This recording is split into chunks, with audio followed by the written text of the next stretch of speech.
বলুন তো দেখি, মানুষ যে মানুষের উপকার করে এটা সওয়াব না গুনাহ? মানুষ যে মানুষের ক্ষতি করে এটা সওয়াব না গুনাহ?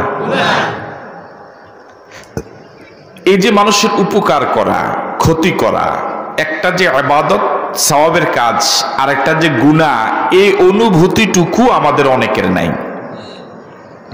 আমরা শুধু মনে করি নামাজ, রোজা, জিকির, আজকার, তাসবিহ, তাহলিল এগুলোই ইবাদত।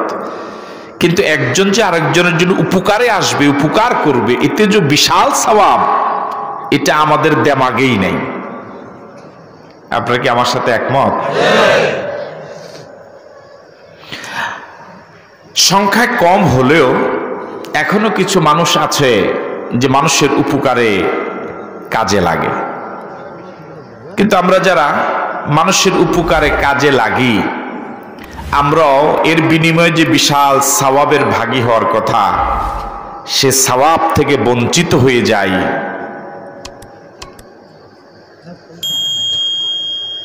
এই উপকার করার পরে খোঁটা দেওয়ার কারণে, কি দেওয়ার কারণে? খোঁটা বুঝেন? এই শব্দ কি এলাকায় নাই? তো মনে হয় তো ওনারা অন্য গ্রহ থেকে আসছে। হ্যাঁ, খোঁটা। খোঁটা বুঝেন? খোঁটা মানে কি? আপনি কাউকে উপকার করলেন, উপকার করার পরে আবার এটা বলে ফেললেন। বড় ভাই ছোট ভাইকে বিদেশ নিল, অনেক টাকা খরচ করে।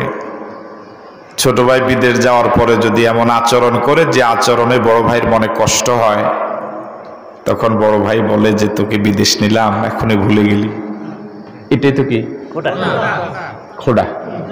উনি যেটা বললো খোঁটা। ঠিক আছে, আপনাদের এলাকার সাথে মিল আছে তো? একই এলাকা, আমাদের চাঁদপুর, আপনাদের লক্ষ্মীপুর। হ্যাঁ, কাছে। এই যে এটার নাম খোঁটা, এটার নাম কি?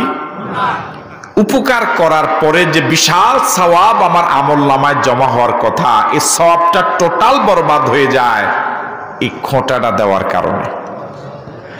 বলুন তো দেখি, সমাজে খোঁটা আছে না নাই? খোঁটা দেওয়ার মতো লোক নাই।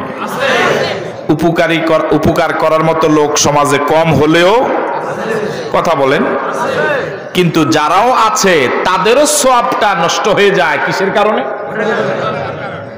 এবার বলুন তো দেখি, আমরা উপকার করার পর যদি সওয়াব পেতে হয়, এটা যদি ইবাদতে রূপান্তরিত করতে হয়, তাহলে উপকার করার পর কি করা যাবে না?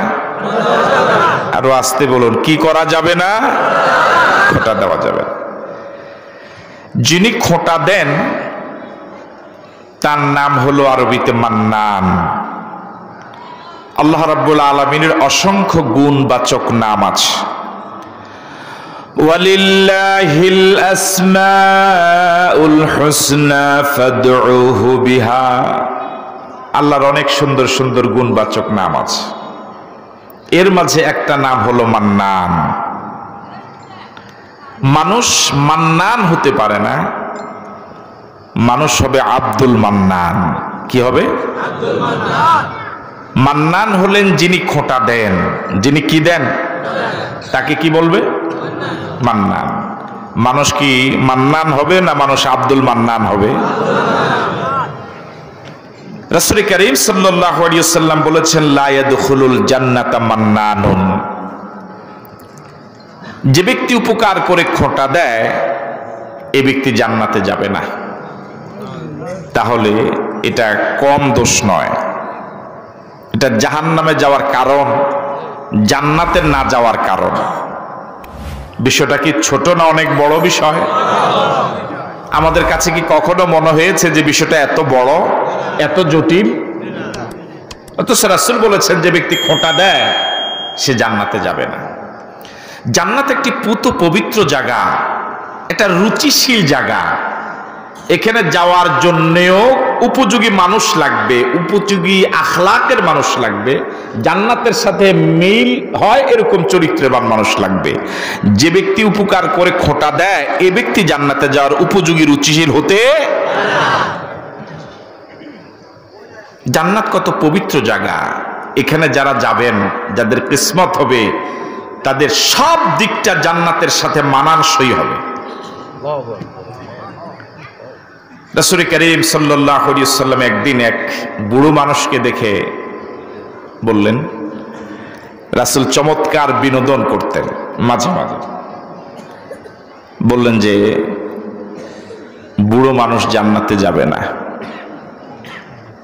বুড়ারা আছেন মাঠে? আওয়াজ তো ছোট হয়ে গেছে। আছেন মাঠে? তো রাসূল যদি বলেন যে তুমি জান্নাতে যাব না, এই লোক তো আর জান্নাতে যাওয়ার কোনো সুযোগ নাই। এই লোকটা তো এই কথা শুনে নিশ্চিত রেজাল্ট এটাই মেনে নিয়ে যা করা দরকার কান্নাকাটি তাই করলেন। রাসূল করিম সাল্লাল্লাহু